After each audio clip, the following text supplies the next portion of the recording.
दहशत की राता, डर का सच। हमजा का दिल हमेशा रोमांच और चुनौती की तलाश में रहता था। उसके दोस्त अक्सर उसकी इसी आदत का मजाक उड़ाते थे। एक रात एक पार्टी के दौरान उसके दोस्तों ने कालीनगर हवेली का जिक्र किया। यह जगह दशकों से वीरान थी और लोगों का मानना था कि वह शापित है। फ्रेंड, अगर तुम वाकई इतने बहादुर हो तो वहां रात बिताकर दिखाओ। हमजा हंसा और बोला, हमजा, तुम्हारे भूत प्रेत सिर्फ कहानियों में होते हैं। मैं वहां जाऊंगा और सुबह लौटकर तुम्हें साबित कर दूंगा कि यह सब झूठ है। रात के करीब 11 बजे हमजा अपनी बाइक से हवेली पहुंचा। हवेली घने पेड़ों के बीच छिपी हुई थी। चांद की हल्की रोशनी में उसकी परछाई और भी डरावनी लग रही थी। मुख्य दरवाजे पर बड़े बड़े लोहे के ताले लगे थे, लेकिन जैसे ही हमजा ने दरवाजे को धक्का दिया, ताले अपने आप टूटकर गिर गए। एक ठंडी हवा का झोंका उसकी तरफ बढ़ा, मानो हवेली ने उसे अपने अंदर बुलाया हो। हमजा, बिल्कुल फिल्मी है। हमजा खुद से बड़बड़ाया और अंदर दाखिल हो गया। हवेली के अंदर का माहौल भयावह था। दीवारों पर खून जैसे लाल धब्बे थे। पुरानी तस्वीरों में अजीब से चेहरे झांकते नजर आते थे। हर कदम के साथ फर्श की लकड़ी चरमराती थी। हमजा ने टॉर्च जलाई और धीरे धीरे आगे बढ़ा। तभी उसे एक अजीब सी सरसराहट सुनाई दी। उसने पीछे मुड़कर देखा, लेकिन वहां कोई नहीं था। अचानक एक कमरा अपने आप खुल गया। हमजा ने झिझकते हुए उस कमरे में कदम रखा। अंदर एक पुरानी कुर्सी और टूटी हुई अलमारी थी। दीवार पर एक महिला की धुंधली तस्वीर लगी थी। तस्वीर की आंखें अजीब ढंग से चमक रही थीं। रात के 12 बजने की घंटी के साथ हवेली में अजीब घटनाएं शुरू होने लगीं। फर्श पर खून की बूंदें गिरने की आवाज आने लगी। छत पर लगे झूमर ने जोर से झूलना शुरू कर दिया।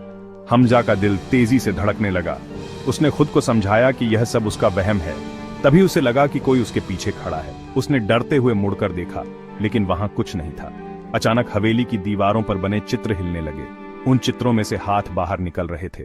हमजा, यह मजाक नहीं हो सकता, हमजा ने डरते हुए कहा और बाहर भागने की कोशिश की, लेकिन दरवाजा जाम हो चुका था।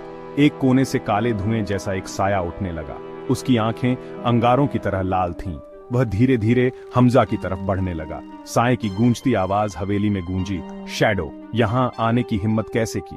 हमजा, मैं तो सिर्फ देखने आया था, मुझे जाने दो। शैडो, जो यहां आता है वह वापस नहीं जाता। यह जगह मेरा घर है और तुमने मेरी शांति भंग की है। अब तुम इसकी कीमत चुकाओगे। हमजा ने बचने के लिए भागने की कोशिश की, लेकिन उसके पैरों को किसी अदृश्य शक्ति ने जकड़ लिया। हवेली की दीवारों से डरावनी परछाइयां निकलकर उसके चारों ओर घूमने लगीं। साए ने अपने नुकीले पंजे से हमजा का गला पकड़ लिया। उसकी आंखें डर से बाहर निकलने को तैयार थीं। उसने चिल्लाते हुए कहा, हमजा, मुझे छोड़ दो, मैं यहां गलती से आया हूं। लेकिन साए ने उसकी चीखों को अनसुना कर दिया। साए ने हमजा को हवा में उठाया और पूरी ताकत से जमीन पर फेंक दिया। हमजा का सिर दीवार से टकराया और खून की धार फर्श पर बहने लगी। साए ने अंतिम वार करते हुए अपने लंबे नाखूनों से हमजा के सीने को चीर दिया।